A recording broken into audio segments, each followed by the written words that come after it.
Yo, yo, yo. Thanks for tuning in to the 22nd episode of J Talks Crypto. And in this episode, I'm going to be talking about B20, NFTs, and how I feel about it as I guess as like a Bitcoin maxi now. Little fucking maxi pad, right? I don't even know if I'm a maxi. I think I am. I think I'm not. I just think that anything that we see today doesn't really have real value when compared to Bitcoin. So what changed my mind? How do I feel about B20 today? What did I do with it? Did you dump all your tokens? I did. Except I think I kept like 2 or 3 because I was just kind of like, you know, I committed the cardinal sin.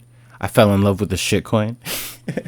And then I felt it was also an NFT. It's kind of like an art print.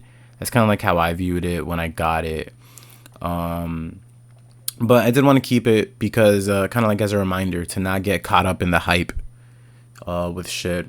And I'll also explain as to kind of like why I dumped it, because I didn't really plan on, you know, doing a quick flip on it, as you can tell from that first video. But, you know, the main reason why I sold this is because I felt like it was going down, and I did sell it around like $7 or like $4 or whatever, because I was like, I don't want to ride this thing all the way down. And, you know, thankfully I did, because that shit went really, really, really low. Went to like under $1, like 60 cents or some shit like that. I still think it's a cool project because I still like people, but there are some small issues. I don't really think it's like an evil thing with like the token or anything like that, or I don't think Metaverse or any of those guys are like assholes. It's not really like that. But you know, it goes back to like my issue with Ethereum and the pre-mine. So if you go to this the B20 project and you read their blog, or which kind of like qualifies as kind of like their white paper, they talked about the minting process of the B20 token, and essentially you need to in order to like mine the B20 token, you need to stake like ETH and B20. Or you need to stake, I believe it was, let me check this out. Don't want to talk completely out of my ass. Yeah, so I actually just looked it up right now. So in order to get B20 right now, you need to stake B20 in ETH, right? Now, that's not usually a problem because, like I said, if you read like their blog, the way that they tried doing it is they tried making it as fair as possible by having a there was no pre-mine like Ethereum. Ethereum did have a pre-mine. Like, you know, you just needed to stake I forget which tokens it was. I think it was like Shrimp or LST and ETH in order to mine the B20 token. And that's fair. That is like, you know, a fair mint, and that's one of the criticisms that a lot of people have towards Ethereum. So my one critique and my one issue with that is that Metacoven, I did do some research. Like he was a very early investor in Ethereum, and like, you know, on his website, I think he even says that like he was in the same room as Vitalik when they were first talking about launching Ethereum, and then, you know, he also like hopped on Polkadot and like some other stuff like that. And I don't know 100% if he hopped on Polkadot. Don't hold me to that, but I do recall reading that he went on the, you know, he met with Vitalik, and he got in, and you know, so it's like if you kind of like think about it, it's like he got Ethereum for a really, really low price compared to how all of us could have gotten it, because I don't know if he got a portion of the pre-mine tokens. But if he did get a part of the pre-mined tokens, then when it came to actually farming the B20 tokens, he had a much, much higher, just like a way higher leg up on us, because any of us that got regular Ethereum, we didn't get it from the pre-mine, and we didn't get it from, like we might have got it cheaper, but we didn't get it at the pre-mine levels. But like I said, I don't know if he got a part of those pre-mine tokens, so that's one thing. But then you do see, that's why you also see a concentration in the supply of the B20 tokens. Like I mean, it's been a while since I looked at this project, but last time I checked, he did have a large portion of the tokens, and I don't think that's a problem, because like I don't think he's gonna dump, because like I don't really think that's his MO on this project, but it's just it is something to consider. And that's kind of like, that was kind of like my train of thought as to kind of like what kind of like, I guess, disenchanted me from this project a little bit, when kind of like really thinking about it in a fair way. When you compare it to something like Bitcoin, does that mean that I think NFTs are cool? NFTs are whack? I'm on the fence, because if you think about it, like, one of the problems I feel that I have with kind of like a lot of the BTC maxi, the toxic Bitcoin maximalists on Twitter, or just in general, is that because of this, a lot of people really did have a chance to make a living with art and poems and just other things that they wouldn't have had an opportunity to.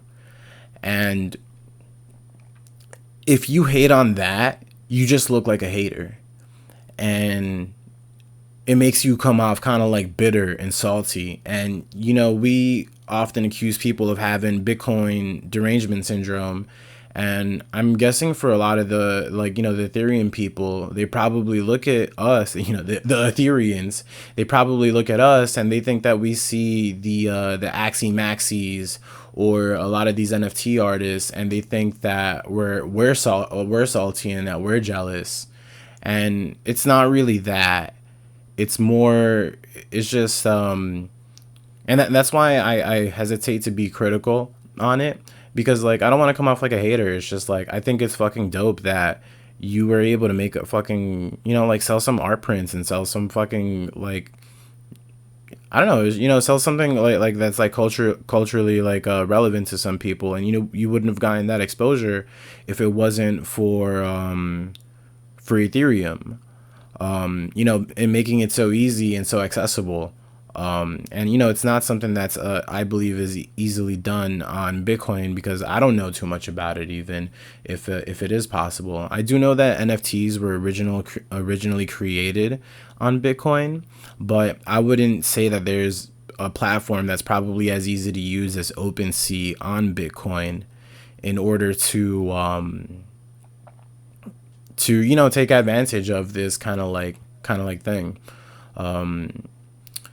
But I would also say that you have to, it's easy to get caught up in the hype, right? And you need to understand that if in cryptocurrency too right now, there's an information arbitrage. And what that means is that there's asymmetric information. People will look at an NFT, and people will look at Ethereum, and people will look at an XRP, and people will look at different projects, and they just see a token price, and they see $1,000, or they see 50 cents, or they see $1, $20, and they think that the same thing can happen to that token, where it just completely explodes. And you even see tokens like this, kind of like with YFI, where they have a very low number of tokens, so the token itself appears to rival Bitcoin. But if you actually look at the market cap, it's nowhere near it.